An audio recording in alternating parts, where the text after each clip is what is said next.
Welcome back, everybody. I'm Bruce. And I'm Jay. Welcome back to Garbage or Great, our Magic the Gathering podcast. Now, if you've been following with us the last couple of weeks, normally we like to talk Commander, but now we're going to take a short break and do something a little bit different. We're collaborating with Jay from Mythic Mechanics to talk all about something near and dear to my heart, Cube. That's right. We're going to do a whole arc here, and we're right now partway through it, where we're talking all about Cube, and not just any Cube. We're talking about Mythic Mechanics Cube, designed by our friend here, Jay. He's an overall pretty swell guy. So, Jay, how are you tonight? I'm good. It's always good to hang out with other swell people. Bruce, I also consider you to be a swell person. Well, thank you. I also played with my swell dog today. We were outside in the nice weather, playing fetch out in the yard. But I also have been struggling with sleeves this week. Have you ever seen the thing where a certain color? I'm into Dragon Shields, faithful to Dragon Shields. I buy those all the time, but I've been having specific trouble with the ivory colored. It's really? The single colors, so the matte sleeves. But this is the second pack of ivory sleeves that I bought, and I feel like they're all gnarled up at the bottom of the corners trying to shuffle them together. So I just went and got some other colors this week. I'm trying out the non-glare ones, and I'm glad I got purple for the cube. I got the purple ones. Yes. I think Sapphire, I forget which, they all have nice names. They are cool names. I like them all, yeah. Have you ever come across that? Not with Dragon Shield. My experience with Dragon Shield have been overwhelmingly very positive. And just for the record, we are not sponsored here, folks. This is just like honest to goodness Magic the Gathering players talking like product. I've always enjoyed the Dragon Shield color sleeves, and regardless of what color, I've always never had an issue with them, whether it's black or red or green or blue or whatever.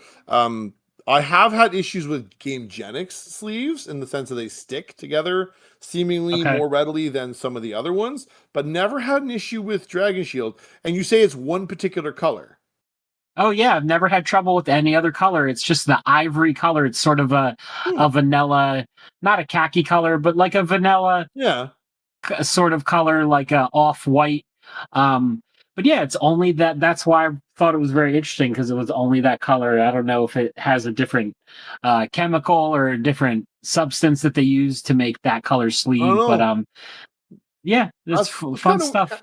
That's a weird one, and it's disappointing. Like if you spend, I don't know what sleeves cost you in the United States, but here up in Canada, like to get a pack of Dragon Shield sleeves is like, it's not free. Like it's costing me, I don't know, $12 or $15 to get a pack of sleeves. And like, I'm happy to spend it because I've invested money in my collection. So I'm happy to protect my collection. But when you go and spend the money on the sleeves, you can't really return them once you open them. You're like, these are no good. No. Like the store goes, I'm sorry, sir, that purchase is not a returnable one. You are skunked. Yeah, they pretty much. So now I'm just using them for dividers, because it's so frustrating to try to shuffle your deck and they get caught on each other. But now they've just become dividers for my commons and uncommons and chaff.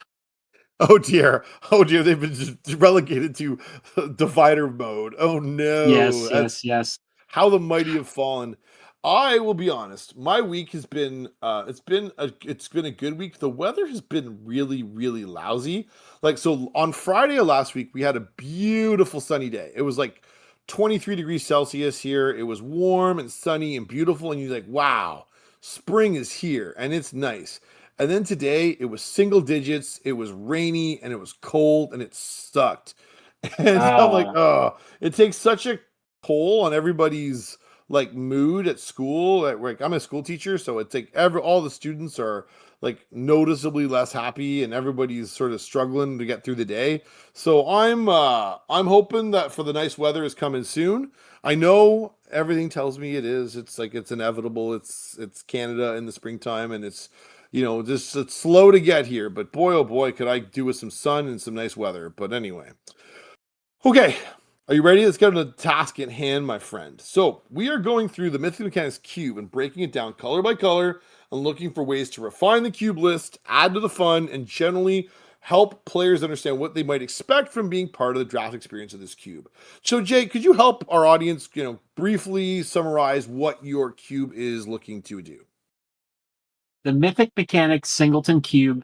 It's a DIY proxy vintage cube focused on mythics and rares. So it's all set up to, you can go to my website or just take the list and print it out yourself. Uh, Play with all the best cards from Magic from over all the years. Um, I'm aiming to have one of each of Magic's 300 plus game mechanics. The list is over 350 at this point, focused on one versus one play.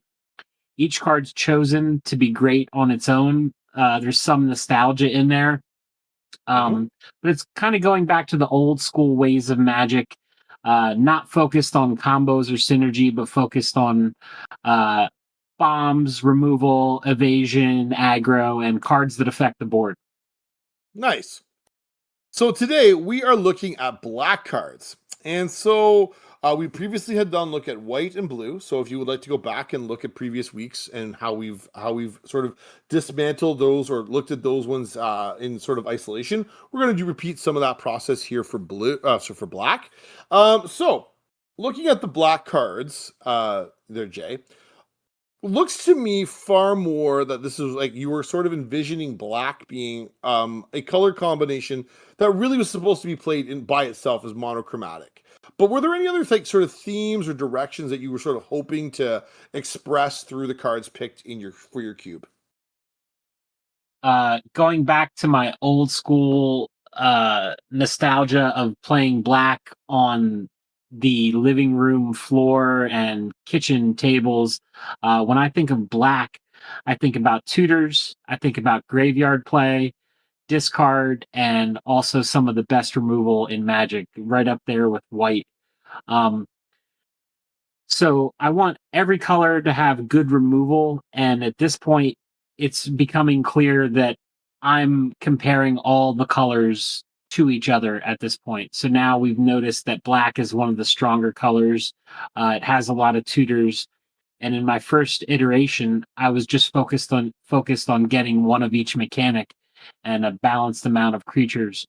Um, so this is the first point after we've had several uh, rounds of drafts and several groups of people play the cube. They all like it a lot, and now I just want to make sure that the power creep isn't too real because I've already seen two different people grab Flesh Writher and Phyrexian Obliterator and just get that out so fast that the removal couldn't keep up with it.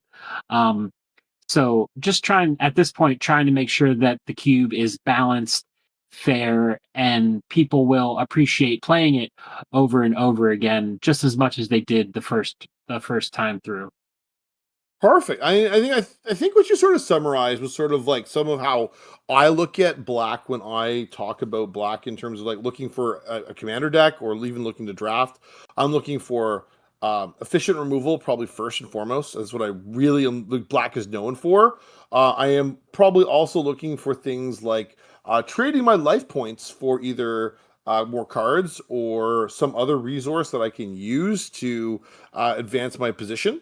Yep. And I'm also imagining myself using the graveyard quite significantly to go and get ahead, whether using it as an additional resource in hand, or to go and bring things back, or as a place to use to like exile cards from my graveyard for some sort of effect that I need to pay for, whether it's like the squirrel's forage mechanic or a delve cost or something else. So that's kind of what I sort of look for when I'm thinking about playing black. And so when I sat down to look at your list for black cards, that would be sort of the framework that I'm operating in my own brain in terms of what you I would be looking for and looking to see in a list of black cards for a cube. Um, so anything before we jump into like some of the things that I notice as being like sort of like standout cards or things that I think would get my attention if I were a player sitting down and draft your cube? I was excited to hear your idea. I sort of forgot about the idea of trading life for cards in black, and that's become a big part of the black color identity. So I think that that's a good idea that you had to sort of balance out. If we remove some of the tutors, we can kind of replace it with some removal and Yeah, some life f- for cards. absolutely. I think that would be like a pretty good way to look at it. And I think, and I don't want to go too far down and jump ahead of ourselves here, but like if you have some of that, you could like maybe like lean into something like maybe like a death shadow sort of effect, which is kind of like a pretty neat effect that That like is a it's neat hard to, card. Yeah. it's a super neat card, hard to utilize effectively, but if you can get into some of that, it could be pretty cool. So, but some of the things that jump off the page to me, like when I'm looking down, I'm looking at the list of cards. So, first things, Virtue of Persistence and Corpse Dance are two cards that like they speak to me and they say to me, I want to reanimate things with something in this list. Virtue of Persistence has the combination of being a piece of removal early and then being a reanimation tool later. Corpse Dance is an interesting one that I've encountered quite a bit playing other cubes, where the reanimator strategy is very strongly pronounced. But it's a really interesting one because it makes you return the top card of your graveyard to the battlefield.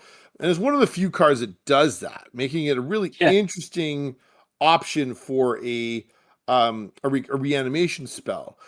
I like both these options because of the fact they're not like the reanimate or the animate deads of the world that are like so efficiently costed that they spawn their own archetypes over and over again. So I kind of like these two as being things that like lean me in a direction but don't make the thing so powerful so I can like kind of backdoor into it, and they certainly get my attention. I see Corpse Dance and I go, that's a thing I would take notice of. Yeah. I forget, for the adventures, do you have to play in Virtue of Persistence? It has the adventure and then it has the graveyard recurral. Do you have to play the adventure first, or can you just go right to Virtue of Persistence? You can go straight to Virtue of Persistence. So if you rip this late in the late stages of the game and you have enough mana, you don't need to remove like cast the first half of it. Yeah. You can choose to if you'd like to, and oftentimes if I have it in my hand in the early stages of the game, I will cast it and I'll put it into exile where now my opponent can't get at it. They can't make me discard it. They can't make me do anything with it. It's just going to sit in exile till I'm ready to use it. Um, Now, the reality is, many games don't allow me to go and resolve a 7 mana enchantment, but that's okay. Like the fact of the matter is, I got some utility of it early, and then I can then utilize that at the late stages of the game if I need to extract additional value from my graveyard. So there's nothing wrong with that. But yeah, but like, they're both entirely consistent with what I come to expect from Black, and I'm happy to see that like you're letting players have something to shoot for, which I think is an important part of the cube experience. When people sit down to play, they want to like have something to shoot for. Oh, I drafted this really powerful creature. What is a way I could get this expensive creature into play? I know I can try and reanimate it, and I've got some tools to do so. Yeah, and I think that this is a good example of cards that provide synergy without being overly broken or infinite loops. Yeah, agreed. Like they're very powerful cards. Like Virtual Persistence, if left unchecked, can run away with the game without any Sure, difficulty.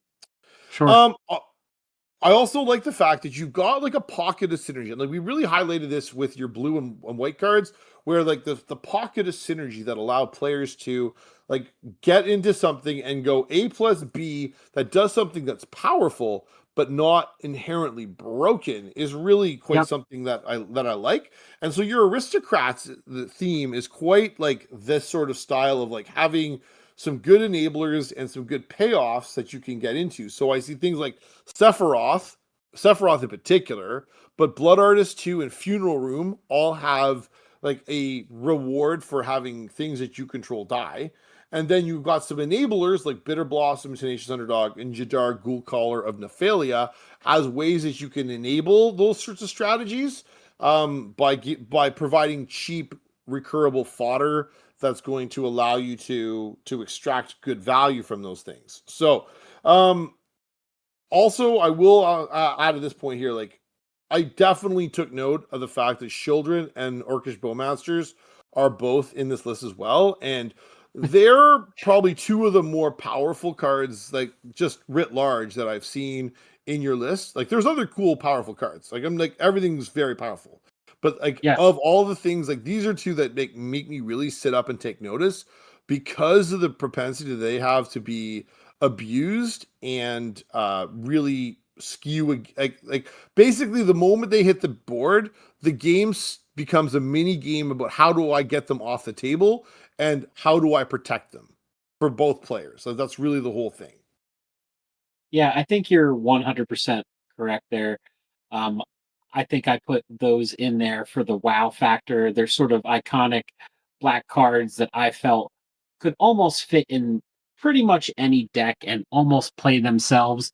But once we've gotten to the point where we've seen them, they're going to be absolute havoc with cards like Time Twister and Wheel of Fortune. And if I had to choose between Time Twister, Wheel of Fortune, Shield Red, and as I like to call them, the Orcish Bowmisters, I had to like talk myself out of that. I love the Bowmisters.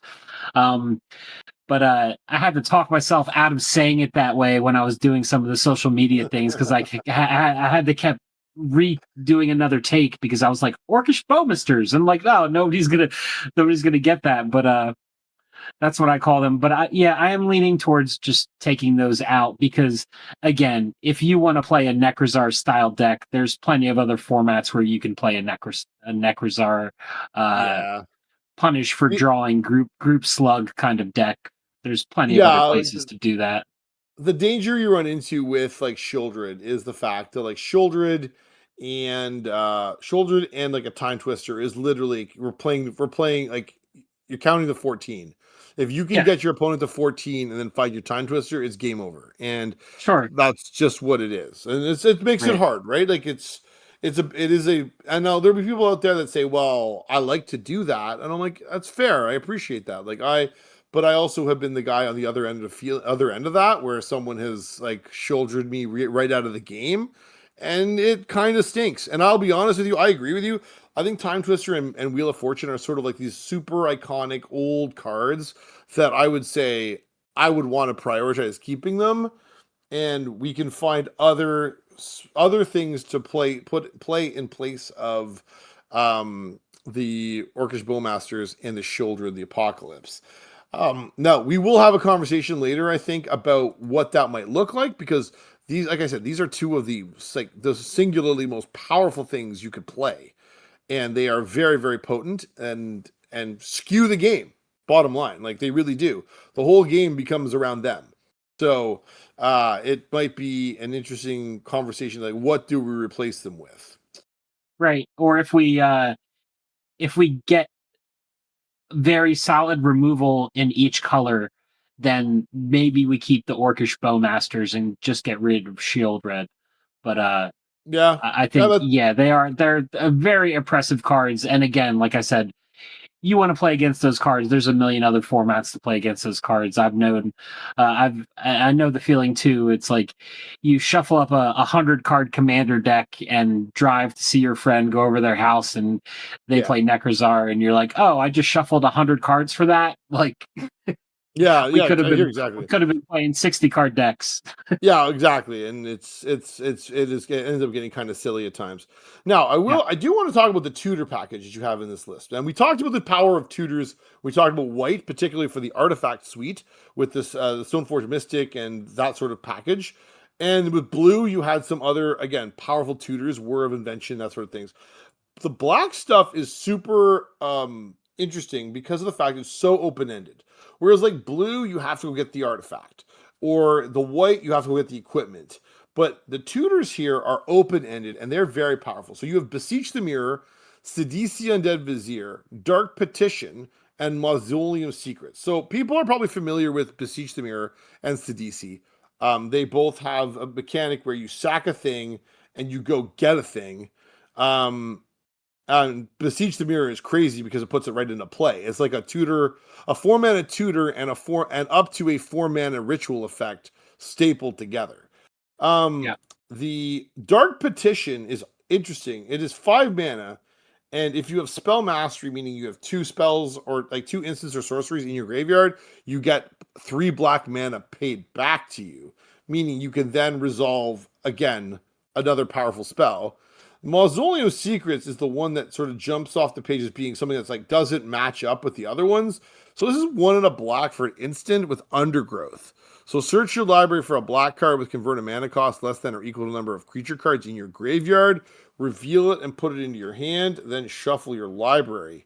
And like compared to the other 3, it doesn't really match up in the same sense, which I'm okay with. Like it means like the card it's gate kept in a similar way to like the white and the blue ones, but in a different way. Like instead of being you can only get X card, like you can only get a black card, and it can only be equal to the number of creatures in your graveyard, which makes it, I think, of the 4 you have there, probably the most fair, and one that takes the most setup as well. Yeah, I have to agree where you're getting very heavy on the tutors, so we're going to have to start looking at the value of each one and how broken each of them are going to get, because there's also Flesh Rider, which you didn't Oh, even mention. You didn't even no, mention, I but missed I've that seen one. take over. No, it's okay. I've seen it take over 2 entire drafts already, just with Flesh Rider and Phyrexian Obliterator. So, I think that if we're Oh, going to take out gross. yeah, if we're gonna take out the Orcish Bowmisters and the Shield Red the Apocalypse, um, those are definitely 2 of the creatures that people are gonna be looking for after that. And maybe just drop a couple tutors and just get a couple more black beasties in there to do some beats and some aggro and some big some Yeah, big gnarly creatures in there to just do some combat damage. or maybe you find like some efficient removal, right? Like I don't know, there might be an argument made for some good removals. So, Yeah, but that yeah, might like might it's work as well. Go ahead. yeah, it's just saying, like, it might be something for us to think about. It doesn't have to mean we do it right away, but like, as your playtesting continues to evolve here, we run into the situation of like you having to be, you look standing back objectively and asking yourself, does this actually do the number of tutors here impact the play experience in a way that is negative? Maybe if people are like using Besiege the Mirror to go and get something I haven't thought of at this point, they're going to go find something value oriented that doesn't skew the game, then maybe it's like totally okay. And like I don't know, like I don't know what everybody drafts and game situation on the board, but I do have a worry that things like Besiege the Mirror like lend themselves to being extra copies of everybody's best card in their deck. And that's Oh, right. Which like, is going to remove some of the variety, and it's going to just going to make it everybody's looking for the same 2 cards every game, which is, again, you can well, do that in almost any format, right? well, it sort of like works counter cross purposes to the whole desire of building a singleton cube. Where if you're building singleton cubes, ideally you'd like to have one of each effect or one of in your deck. But now these tutors, because they're such open-ended sort of cards, you are now Yep. looking at a scenario where you've got multiple redundant effects of that card in your deck because you have tutors that represent it. So Yep. it's something to think about as we go forward to think about. All right, last week we had done a crack a pack. Should we do a crack a pack again? I think we should do a crack a pack. I think that'll be fun. That'll be fun. Let's do a crack a pack. Let's go a practice draft sample pack. All right, our sample pack. View random. I think this one.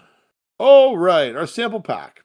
We have Moon Sprite. I should show you my screen. Oh, give me a second. Let me just share my screen with you, my friend. Because I got ahead of myself. I got so excited looking at cool cards. Ah, there it is. So we have a Moon Sprite. So as a 1 and a green for a 1/1 flying. We have Cry of Contrition, a single black with sorcery and haunt. Target player discards a card. When this spell is put into a graveyard after resolving, remove it from the game, haunting target creature. When the creature Cry of Contrition haunts is put into a graveyard, target player discards a card. Spin into Myth. 4 and a blue for an instant. Put target creature on top of its owner's library. Then Fate Seal 2. To Fate Seal 2, look at the top 2 cards of an opponent's library. Then put any number of them on the bottom of that player's library, and the rest on the top in any order. Vengevine, 2 green, 4/3 elemental with haste. Whenever you cast a spell, if it's the second creature spell you cast this turn, you may return Vengevine from your graveyard to the battlefield. Cruelty of Gix, 3 black for a saga. It has read ahead, so you can choose which chapter you want to start on, which is kind of cracked. Chapter 1, target opponent reveals their hand. You choose a creature card or planeswalker card from it. That player discards that card. Chapter 2, search your library for a card. Put that card into your hand. Then shuffle. You lose 3 life. I hadn't even realized that. There's yet another tutor. And then 3, put target creature card from a graveyard onto the battlefield under your control. We have Shivan Devastator, X and red for a 0/0 creature Dragon Hydra with flying and haste. Shivan Devastator enters the battlefield with X +1/+1 counters on it. Dragonautics Engineer, 1 and red, 2/2 with exhaust. It's a Garblin Artificer. So exhaust is like kicker. So single red, other creatures you control gain haste until end of turn. Put a +1/+1 counter on this creature. Or exhaust for 3 and a red. Create a 4/4 dinosaur dragon creature token with flying. City on Fire. 5, red. Enchantment with Convoke, meaning you can tap creatures to pay for it. If a source you control would deal damage to a permanent or a player, it deals triple that damage instead. Allosaurus Shepherd is a single green. This spell can't be countered. It's an elf shaman. Green spells you control can't be countered. 4 green. Until the end of turn, each elf creature you control has base power or toughness 5/5 and becomes a dinosaur. Of course it does. Ice Still Explorer, 2 green. Insect Scout is a 2/4. You may play additional land on each of your turns. You may play lands for your graveyard and landfall whenever a land you control enters. Mill a card. Gleeful Sabotage, 1 and a green for a sorcery. Destroy target artifact or enchantment with Conspire. I don't even know what Conspire does. As you play this spell, you may tap 2 untapped creatures you control that share a color with it. When you do, copy it, and you may choose a new target for that copy. That seems cool. Mossborn Hydra, 2 and a green with trample. It's a 0/0. It is an elemental Hydra. When this creature enters with a +1/+1 counter on it, landfall. Whenever a land you control enters, double the number of +1/+1 counters on this creature. We have Magda, the Horde Master, 1 and a red, 2/2. Dwarf Berserker, when you commit a crime, create a tapped treasure token. This ability triggers once each turn. Sacrifice 3 treasures, create a 4/4 red Scorpion Dragon creature token with flying and haste. Activate only as a sorcery. Phyrexian Obliterator. Black. 5/5 Phyrexian Horror with trample. Whenever a source deals damage to a Phyrexian Obliterator, that source's controller sacrifices that many permanents. And last but not least, Mycosynth Golem. 11 colorless mana for a 4/5 artifact creature golem. Affinity for artifacts. Artifact creature spells you play have affinity for artifacts. Whew, lots of words. What are you taking? What gets your attention here, my friend? I mean, if this is the first time I'm seeing this pack, I might go Allosaurus Shepherd or Mossborn Hydra, but the fact that I've been playing this cube for a couple months now, I would have to say Phyrexian Obliterator. I've just seen it do way too much damage. Interesting. Especially with the speed of the removal that I currently have, which that's one of the things I'm looking to improve on, is the speed and the consistency of the removal across all 5 colors. I would have to go with Phyrexian Obliterator, but Shivan Devastator is also a great pick. I mean, Shivan Devastator seems pretty versatile. What are you thinking? Yeah.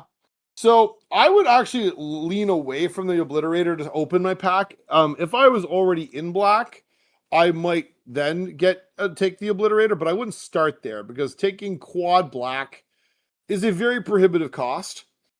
And if you want to if you want to play your first pick, you're playing essentially a mono black deck.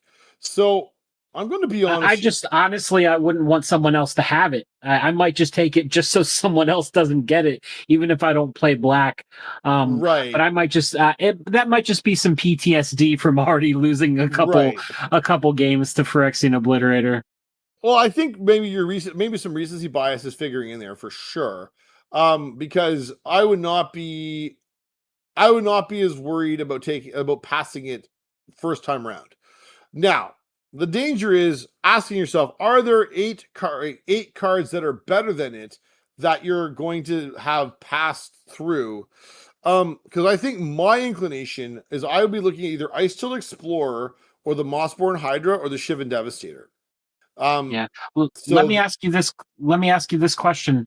Do you think it's easier to draft a monocolored deck with less than 8 players in the draft? So if there was all 8 players, does that mean that more people are going to be dual color and tricolor? And if there's less than 8 players, it's easier to draft monocolor? I think it's probably easier to play monocolor if you have 8 in the pod, because there are more cards opened and the pool of black cards or of any one color go up. If you have 6, which is sort of like the next sort of standard point of drafting, to draft, what ends up happening is you just don't open a critical mass of any one color, so you end up being compelled to have to go into a 2-color deck, meaning it's much harder to go and resolve your Obliterator. Like, Obliterator is already making you play probably 15 black lands in your deck. The moment you add a second color that you're leaning into in any significant fashion, you are now making it that much harder that you ever stick a Phyrexian Obliterator through most Oh, things. I agree. If I took Obliterator, I would automatically be playing black. Yeah, you're leaning into mono black. The danger you run into is if the guy beside you starts cutting you in black, what do? Your Phyrexian Obliterator is stranded. So I would be looking at the Ice to Explore is interesting because what it does, it rewards you for playing lands, and you can go and if you mill over a land because you can replay it. But it also leans into a self mill strategy that could be pretty potent.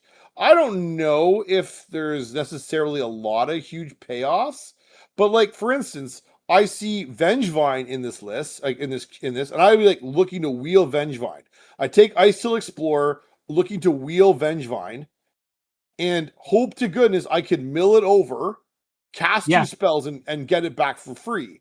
So that's kind of my hope here with the whole I'm like leaning into Ice Till Explorer because it sort of talks about a pocket of synergy we've sort of already explored and talked about, like this is something that we would be looking to direct ourselves. Again, it would be potent, but it's not a game ender by any stretch of the imagination, and it would be, something that would be pretty potent. Ramping with your extra lands with Ice Till Explorer is a very powerful mechanic to get you ahead. The Mossborn Hydra is interesting. The single green pip in the casting cost makes it more appealing in many regards than Ice Till Explorer. But because it doesn't enable anything other than just getting big, I'm less predisposed to taking it. The Shivan Devastator is just an interesting card at any point along the curve. So if you need to cast it for X is 1, you can. If X is 8, you can. And Yep. that's totally viable and reasonable too. But I think my inclination is the Ice Till Explorer because of the fact of it asks me to go and do something that is potentially interesting, and I've got some payoffs where if the Vengevine or the Mossborn Hydra, the Hydra shouldn't come back. Yep. Vengevine might. But now, and that gives me a direction that I can take my draft in. The Cruelty of Gix is an interesting card in its own right because it's another tutor effect that I have missed. And so I'm there asking questions around it. But I don't think I think it is behind the other ones. Um, yeah, in terms of like my ranking, is probably Explorer, Hydra, Devastator, Cruelty of Gix. Yeah, I like the pick of Ice Till Explorer because it also goes with cards that we mentioned earlier, like Virtue of Persistence and Corpse Dance. And it seems like black green might be the way to go in this first pack. You could build a pretty good graveyard deck with the cards in this first pack. Yeah, you could. There's some pretty cool tricks there. Yeah, so Cry of Contrition is an interesting card too, and I am loath to say it, but sitting here looking at it, if I haunt my own creature, then I can control it making my opponent discard card. Anyway, I don't love Cry of Contrition, but it's interesting thinking of it being a target for my own things. I've only ever really conceptualized it as being something where I put it on my opponent's stuff and you kill their Yeah. creature, but the fact that you could put it on your own thing and then maybe sacrifice it has some interesting connotations to it. But all right, so we got ourselves a pick. I think I'm taking Icefield Explorer, and I think Jay's taking Phyrexian Obliterator. Sounds good. All right. Yeah, and that actually transitions perfectly into you mentioned Cry of Contrition. It goes right into our next topic about the removal package being a little bit light. Yeah, well, I was going to say, like, looking at your list, and if, like, audience, if you want to follow along, the link to Jay's Cube is all in the in the description down below, so you can find it and click the link and follow along and see every card that we're talking about. There's not a lot of removal in your package here, and I think that is something that I would be looking for if I were a someone looking to get into black. I'm like, oh, some black creatures are powerful, but I also have some really good spells that I want to be able to cast. And looking at what we have, we're kind of a little low on that. In terms of like removal spells, like Parallax Nexus is, yeah, that's hand attack, so it's kind of removal. Um, Yeah, I don't really know like what we're using to kill things in black.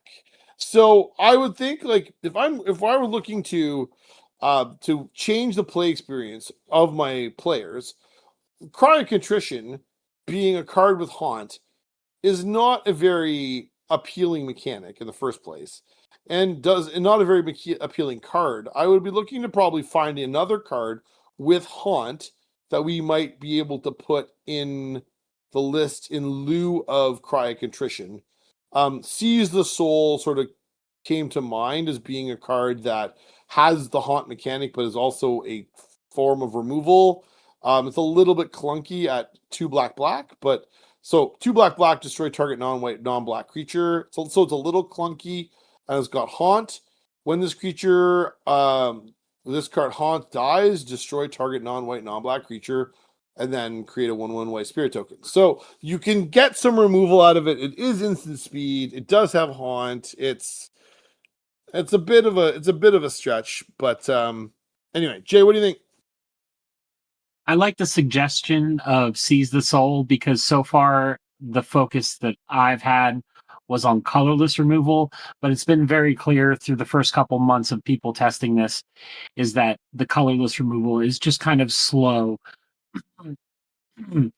Even though it's very effective and it can be used in any color, it's just high casting cost cards, and the removal is not keeping up with the creatures and how fast the creatures are.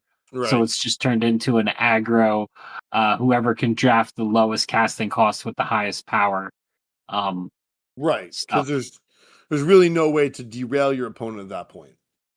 Makes There sense. is, but you have to have the perfect draw, pretty much. Yeah, makes Yeah. sense. Bog Imp is another one that I ask questions about, not because I don't like the card, but it to me that sort of symbolizes the pet card of the color group here. Because if you're not familiar with Bog Imp's 1 and a black from the dark. It's a 1/1 with flying. That's all it does. Um, and it's sort of like in keeping. We saw Flying Men in blue and Royal Falcon in white, and this is sort of in the same vein as being like it's kind of like a nostalgic throwback pick, but like, and I enjoy that. Like, don't get me wrong. Like, some part of me derives like pleasure from seeing these old cards get incorporated into this newer environment, but like I'm worried that they just don't really pull their weight. Like, if you only have 360 cards in your cube and you're looking to cultivate the best experience for your player, playing when they top deck a Bog Imp on turn 7, they're going to go, well, that sucked, Yeah. and they're not particularly interested in whether or not it's a nostalgic pet card or not. Yeah, I have to agree. Uh, Regardless of how awesome the art is in Bogimp, I mean, look at that fish with it's just a fish skeleton sitting there. The art's so iconic. Yeah, it's But super cool. I have to admit, they are going to be the last cards drafted. I might just keep Flying Men because it only costs 1 mana, but 2 mana for a 1/1 flyer just isn't as good as it used to be 20 and 30 years ago. And then also, when I dig into some of the statistics, I probably included those because I had one in each color. It was a 2 casting cost creature for a 1/1 flyer. I think Goblin Glider and Moon Sprites were the other ones in the other colors, as Right. well as Zephyr Falcon. Um, but those are all common cards. Most of the other cards in the whole cube are all mythic. So commons are going to be drafted last. And I'm probably okay with taking most of them out because there are Yeah. 58 flyers in the entire out of 360 cards. So that's almost one in every 6 cards had well, no. 60 Yeah. times 6 is 360, right? So Yeah. almost 1 in 6 cards has flying. So flying is not as rare as I thought it was going to be.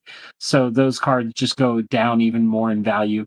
They're probably going to be the Right. last pick, almost the last pick in every single draft. Well, I think your word there about like the amount of 1 in 6 cards have flying, making it very difficult to block profitably too. So you just have a situation where you have two opponents racing each other very early on because they recognize they can't actually block the other person's attacks, which is like going to result like sometimes you need that because sometimes games need to end, but sometimes that's a problem because your opponent like with no way to meaningfully remove things, and you just end up in a situation where like it's just two cars passing or two ships passing the night racing each other to zero, and I think that's not always a fun experience. I would have to agree. Um, I'm probably okay with taking most of those out. Yeah, I mean, I like Flying Men too, for as I think it's probably the of those cards, it is by far and away the neatest. And as being a single blue mana, like that's a price I'm willing to pay for a 1/1 without too much difficulty. Um, Yeah, I think or- I'm probably just gonna focus on doing some more playtesting. I might do some solitaire playtesting videos of I have some deck lists set up of sort of the decks you'd be aiming to build if you wanted to do monocolor. So I think I'm just gonna run it through the ringer a couple more times, but those will probably be some of the first cards to be taken out. Almost like our buddy the Walking Ballista. yeah, well, we'll talk about Walking For Ballista here in a different second. reasons. Different Yeah, reasons, but well, Walking Ballista, we already illustrated like the difficulty you have it with white because it and Heliod are a infinite combo. Well, you also have Mikaeus the Unhallowed in here, which is a super cool card. But when you partner it with Mikaeus and Wandering, no, not Wandering, Walking Ballista, you literally have the same problem created just now in black and Artifact instead of white and Artifact. And I mean, Mikaeus is cool. We should keep it. I think Walking Ballista is the offender, and we probably should be looking to move it off and do something different. I have to agree. I think that I put it in there just for colorless removal, but since we're going to try and get some colorful removal in each of the colors, have some more dedicated removal in each color, Walking Ballista is probably going to be a safe thing to cut just to remove a couple different combo lines. Because again, if you want to play Infinite Walking Ballista, there's several other formats where you can go to town. Yeah, I think you're right. I think like we really, if we're looking to really cultivate the storytelling and the interplay back and forth, Walking Ballista doesn't engender that. It just produces like I'm going to go tutor up my Mikaeus, and then I'm going to blow your face off with my Walking Ballista and my Mikaeus combo, and that's going to be the game, and people are going to be sad. So anyway. Um, Agreed. but yeah, I think like on the whole though, you got a really interesting list of black cards. But to me, like again, like I said earlier, I think these are cards that look like they're more or less looking to play by themselves as a mono blacklist more than the other two colors we saw that looked like they were looking to be more complementary in a two color dyad. Um, but yeah, but I don't think they're wildly outside of the like black's wildly outside the power level of the other two colors. It's just the way it wants to interact with the other colors is it doesn't really want to do that. Does that make sense? Am I explaining myself clearly? It does, and you have a good read because that's sort of how I built it. I did have a strong focus on monocolored deck design, and I didn't really try to discourage people because you see from the pay one lands, I didn't try to discourage people from building multicolor, but I wanted people to be able to focus on one color if they wanted to. And I found myself kind of doing that, especially with blue. I saw other people really successful with mono black. But I had a strong focus. Some of my favorite cards of all time are blue. So monocolor was definitely in my mind when I was building this cube. Right. And so audience, if you're sort of playing along at home, like things like Bloodletter of Aclazotz, which is a super cool card, but it's one red, black, black, black. So triple black in the mana cost makes it very prohibitive unless you were playing a mono black deck. Phyrexian Obliterate, we've already seen. That's 4 black pips. Super hard to cast. We have what else do we have here that's super hard to cast? The Spirit of the Night. Spirit of the yeah, 6 black, black, black. Is 9 mana, triple black. That's really hard to resolve. And so, like, if you're doing the mono black thing and all your lands are swamps, then sure, you can get there. But if you are not playing mono black, these are cards that are very difficult to actually resolve. But I don't think like you're way outside power level wise for black. There are a couple of outliers, and like we talked about, I mentioned Orcish Bowmasters and Shuldred being very much outliers that I think we need to be aware of, and the tutors are something we need to be aware of because like now we're up to 5 tutors in black, between the Cruelty of Gix plus the other ones, and then the Flesh Writher. So you're like at 5 tutor effects. That's a lot. I mean, so we'll have to be like, whatever we do, we have to be careful not to go and seed something that is going to be super easily abused by players if we're looking to cultivate that same storytelling approach. I agree because with the tutors, especially like you mentioned earlier, it detracts from the whole idea of Singleton. Yeah. And I think I think with 5, like we have to be very alert to the fact that it could be creating the redundancy to like have people not really feel like they're playing Singleton at all and doing something gross. And it also gives them the ability to tutor up whatever it is they need whenever they need it. And it may not just makes it hard to combat against. Um let's I think it would be interesting exercise if we talked about removing some cards from your list to try and find some other alternative to some of these cards. What do you think? I agree. I'd probably start with Frenzy Sliver and Cry of Contrition. We've gotten to there before. I'm leaning towards maybe keeping the Corpse Dance. But one card that we spoke about earlier was Gibbering Descent. That is almost a dead card where if you draw that, even if you get it out, you're like, what happens now? Yeah, well, yeah, for sure. So like I think Frenzy Sliver is an easy replacement for like we put in some sort of 2 mana removal spell. Bitter Triumph would be like sort of something that's sort of like the meat and potatoes sort of option. Cry of Contrition, we talked about Seize the Soul as being an alternative. I do agree with you. I think Corpse Dance, like as much as it's hard to like, it is a bit of a rules nightmare. And like if players are not familiar with it, because of the fact it requires you to keep your library in order for it to be allowed to be played well. Your It could graveyard be in order. It makes you keep your graveyard in order. yeah, graveyard in order. It makes it hard for many players are not accustomed to that, particularly if you've grown up playing Commander instead of like learning to play like old school, like with Nether Shadow and other gross cards that cared about the order of your graveyard. Like, do you remember playing with Nether Shadow? I do, and I remember every time that somebody had that in the deck, that's the first thing they say to you, like, "Don't touch your graveyard." Yeah, Like, exactly. And they're like, don't touch it. And then, so this is the, like, reminiscent of that as well. But the fact that it has that gate capped ability on it is kind of interesting. Gibbering Descent is this is a card that, like, I know you're looking at it for the Hellbent mechanic. Um, it is a very expensive enchantment at 4 black. And at the beginning of each player's upkeep, that player loses 1 life and discards a card. And then Hellbent, skip your upkeep step if you have no cards in hand. So, and then it has Madness for 2 black. So if you discard it, you can play it for 4. Uh, I don't love this card because I don't think it does anything. A 6 mana effect like that, and it's not even so, and it's even symmetrical until you can run out until you throw out all your cards, which I think is like such a frustrating play experience.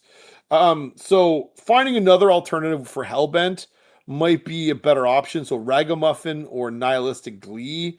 I think my lean would be into the Ragamuffin because it's a creature, and so even if it's just a 2 mana or a 3 mana 2/2, it's a 3 mana 2/2 that blocks and crews vehicles and picks up swords and equipment and just generally gets in the road. yeah, I like that card. It's from the Dissension set and doesn't look like it's ever been reprinted No, it's kind of since. weird, isn't it? Yeah, since 2006, probably. Yeah, probably. That's a nice card, a nice suggestion.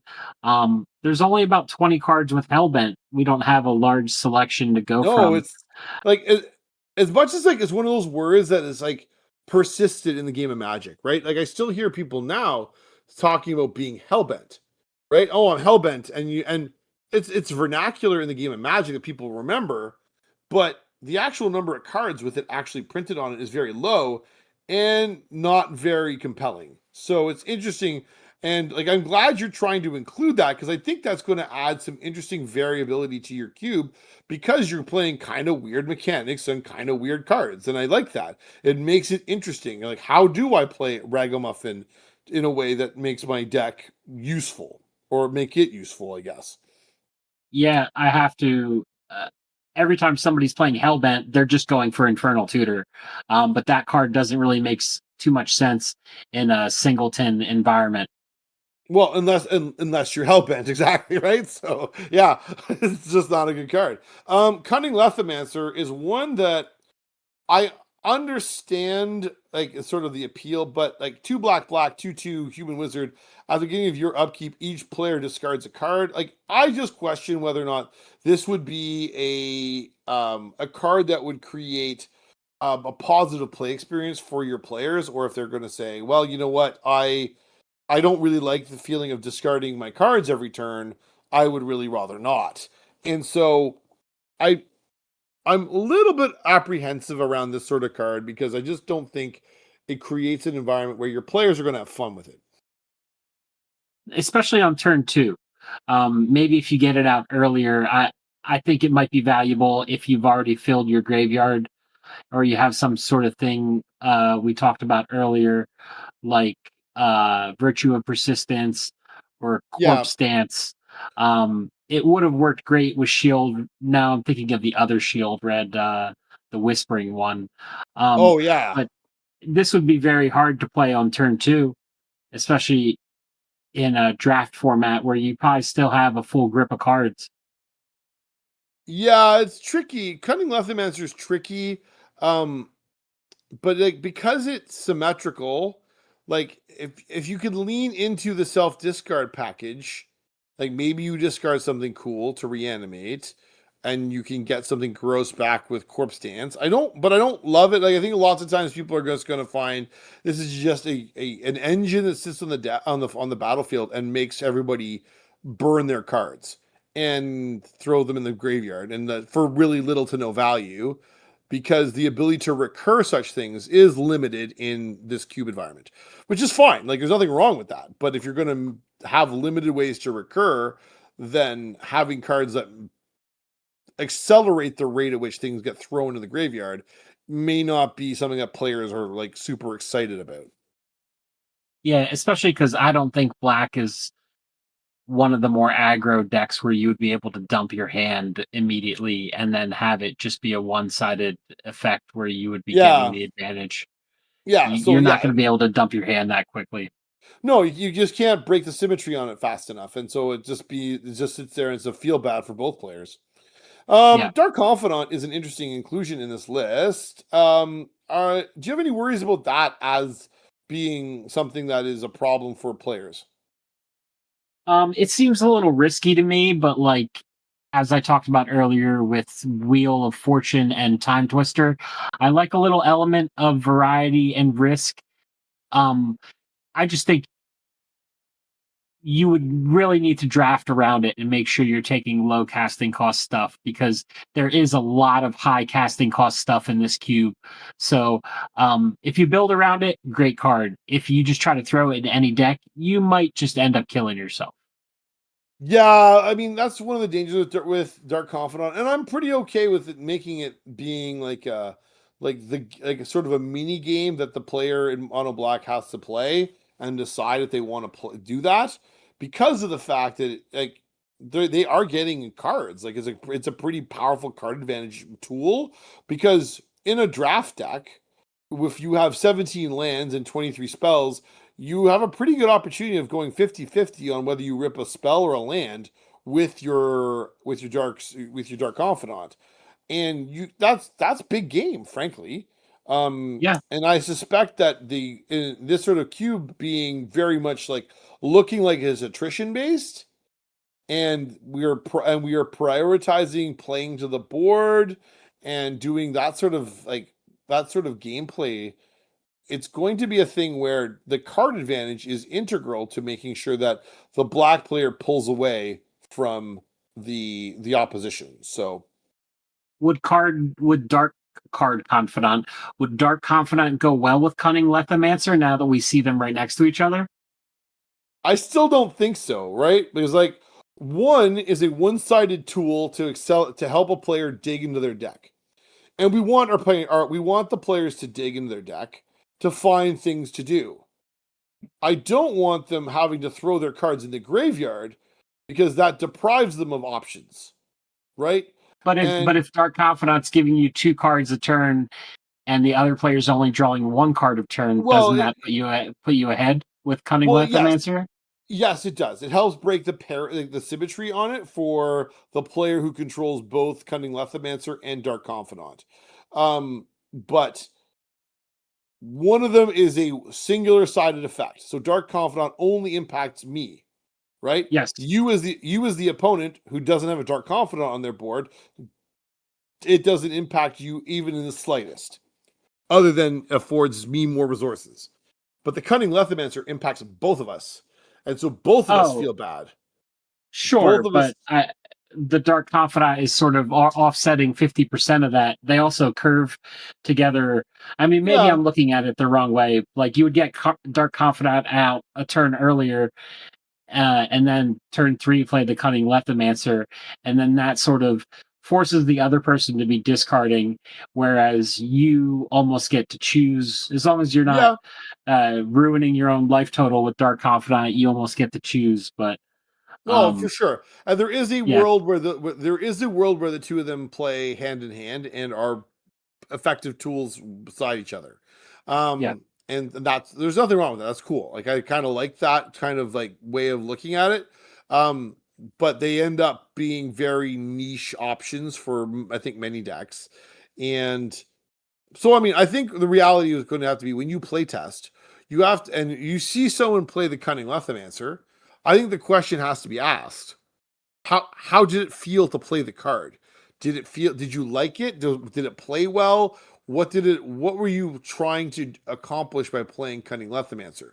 Maybe they're just going to tell you they wanted a 3-mana 2/2, and that's what they wanted. Yeah, Right? yeah. I needed a dude, so I took a dude. Um but But the more often times than not, you're just going to hurt yourself with cunning Lethomancer. I have to admit. yeah, I think so. But and so I don't think there's anything wrong with having it in the list. It's just something that you may end up looking at in your playtesting and say, you know what, this isn't really adding anything to the play experience. This is a sort of Yep. card that only detracts, and so maybe it's something I want to substitute out for a card that would be creating a more positive play experience. That's all I'm saying right now. Like I think it's fine to leave it in there, and maybe you see it doesn't get played very often. I think that's kind of like the most likely scenario is that neither of these cards get played very often because of the fact the effects are so questionable. Like Dark Confidant, if I sit down and rip a Spirit of the Night, brrr, that's bad news. Yeah, that hurts. That's bad Um, mojo. that hurts. Yeah, I have to admit, uh, Cunning Lethomancer seemed like an easy cut earlier. I was just kind of thinking it through because I didn't see it right next to Dark Confidant before. But Well, on I average, it's not going to be a great card that you want to play, and there's probably better creatures if you just need a body. right. I think so. I think the logic you're employing is not faulty. I think the logic you're employing is totally reasonable. But I think we have to ask ourselves what is the most common use case for these cards, and I think the most common use case for Dark Confidant is it goes in a low slung deck to help you eke out a little card advantage. I think Cunning Lethomancer probably doesn't get played very readily because of the fact the use case is usually like punish the bejeebus out of our opponents. And the best scenario is whereby we have refilled we have a card draw engine on hand so that we can mitigate us having to discard with Lethomancer. And Yep. that's really kind of where we're at. Yep. I think it'd be a good opportunity here to talk about some of the new sets because you were saying you're a couple of sets behind. What would you be looking to add to your particular cube to help, supplement what we already have, and make us be just generally contribute to the play experience? Out of the turtle set, I had listed Splinter's Technique, Okay. um, Rat King Verminster, as two Ooh. cards in black that I thought of. I know you also had some suggestions, but Well, then yeah. from yeah, just from Turtles, those are two of the cards I had listed. But I know you also had some suggestions that you thought Well, might work. I only had the one. I only had Super Shredder, and I think Super Shredder, like we have talked about the potential to remove Orcish Bowmaster, right? Orcish Bowmaster Yep. being a problematic card. Um, Super Shredder at the same mana value, and also the sort of card that can very easily snowball out of control, might be a good alternative in lieu of instead of Orcish Bowmasters, because of the fact that you get so same spot on the curve, same similarly high ceiling on the card, but with a different mechanism to trigger the picking up counters on a Super Shredder. So it might be something where people will be like, "Oh, that's exciting!" Like because of its God evasion, and it does grow, and it does get bomby, and like it's a very powerful card. So I might think Super Shredder Splinter's Technique is interesting. Um, I'd have to go double check. Like Splinter's But Technique. we're already pretty high on tutors. Oh, So oh that would yeah, just be that's another adding another tutor. tutor. I like Yeah, the menace on Super Shredder. Menace is nice. yeah, so it's like it sort of fills a lot of the bread requirements that we're sort of looking for. Now it is also a problem because of the fact that it is very much a snowball, right? Like once they Yep. stick it on turn two, every evolving wild or every treasure token or every creature that dies just feeds Shredder and makes it huge. So Oh, anyway, I but didn't even think about treasure tokens. Treasure oh, tokens. it That's is yeah, that's it why is the card's $30. It's holding its price very well. It's an iconic card from the set. I think that would be a great card to include. yeah, I think it might be pretty interesting. But I don't think there's a lot else from the turtle set that I'd be looking for because it was a small set. There wasn't as much that was like jumping off the page to me. Now, what about from Secrets of Strixhaven? Was there anything that sort of like you had sort of hopes of playing from Secrets of Strixhaven? Um, trying to think of some. I think there's some cards from some other set. Uh, Consolator's Duelist. That's black and white. Right. Um, Withering Curse has the infusion. Wait, Oh, I'm that's the sorry. three man. Did I?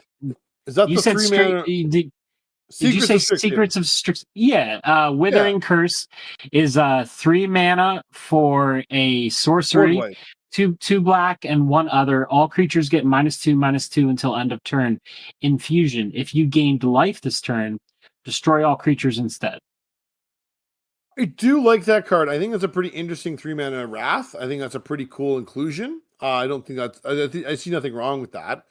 I was asking about the Emeritus of Woe, which is Yeah, the black Emeritus effect, but that one has a tutor effect on it again. So again, leaning more into yet more tutors for black, I don't think is a direction we really want to go. But what about Scheming Silver Tongue? So this is uh, 1 and a black for a 1/3 with Vampire Warlock with flying and lifelink. At the beginning of your main phase, if you gain 2 or more life, sorry, of your second main phase, if you gain 2 or more life this turn, this creature becomes prepared. And when it is prepared, it has black for Sign and Blood. Draw 2 cards, lose 2 life. I like that card a lot. I hadn't seen it before tonight, but now I'm already thinking of other decks that I should be putting that card in. It feels like a great include. Yeah, and I have found that it's generally kind of like straightforward to trigger the life gain clause on it to prepare it, and then you just get to extract some pretty useful card advantage, which I think is going to be positive for our players because of the fact that they now can again continue to dig for interesting spells to cast. Um, but also like so they don't run out of things to do, right? Like nobody has fun sitting there top deck. Oh, another planes, play that. Like having things that you can cast and play and do is fun. It's cool. People like that. And so it doesn't cost you a whole lot. It does it in terms of like mana value. The ability is interesting, and the fact it keeps your hands full is kind of a good choice as well. Yeah. Um Now we've talked about some removal. I mean, like some other options. Like I think there's lots of options in black for more removal. And when we talk about questionable cards, Cry Contritions, Frenzy Sliver, these sorts of things, like we're substituting a tutor effect for a removal spell. I don't think we need to like break down which removal spell we should play. Like I mean, there's lots of choices, Jay, and like I'm sure that you will pick adequate choices for your environment to make sure that it is fun, but also something that people can interact and feel comfortable that going into black, they have a way to go and remove their opponent's best things so that the game doesn't end in a flurry of doom. Oh, there's so many options we'll be able to pick from Oh, things that's the like whole thing. Bitter We don't need Triumph and Bone Shards. There's a million options. There's a million options, and we don't need to get into them all because our dear audience does need to go to bed at some point. So, as do the people recording tonight. So,